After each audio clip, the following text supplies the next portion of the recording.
Hi dears, ഒരു latest update വന്നിട്ടുണ്ട്. നേരത്തെ നമ്മൾ പറഞ്ഞതുപോലെ കോഴിക്കോട് ജില്ലയിലെ മുഴുവൻ വിദ്യാഭ്യാസ സ്ഥാപനങ്ങൾക്കും നാളെ അവധി പ്രഖ്യാപിച്ചിരുന്നു.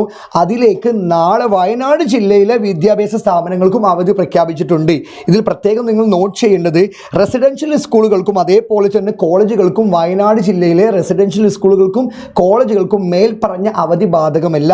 കേരളത്തിൽ മറ്റു പല ജില്ലകളിലും ശക്തമായ മഴ തുടരുന്നുണ്ട്. മലപ്പുറം, കണ്ണൂർ, കാസർഗോഡ്, പാലക്കാട് ജില്ലകളിൽ ശക്തമായ മഴ തുടരുന്ന സാഹചര്യത്തിൽ അവിടെയെല്ലാം ലീവുകൾ വരാൻ ചാൻസ് വളരെ കൂടുതലാണ് എന്നാണ് കിട്ടിയ റിപ്പോർട്ടുകൾ പറയുന്നത്.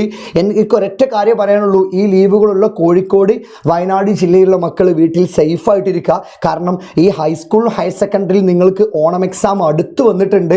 നിങ്ങൾക്ക് വളരെ കുറഞ്ഞ സമയം മാത്രമേ ഉള്ളൂ. എല്ലാവരും വീട്ടിൽ സേഫായിരുന്നു പഠിക്കാൻ ശ്രമിക്കുക. അപ്പോൾ ഈ ഒരു വയനാട് ജില്ലയിലും കോഴിക്കോട് ജില്ലയിലും നിങ്ങളെ ഫ്രണ്ട്സ് ഇത് അറിഞ്ഞിട്ടില്ലെങ്കിൽ അവരിലേക്കും നിങ്ങൾ ഈ വീഡിയോ ഷെയർ ചെയ്തിട്ട് അവരോടെല്ലാം സേഫായിട്ട് വീട്ടിലിരിക്കാൻ പറ.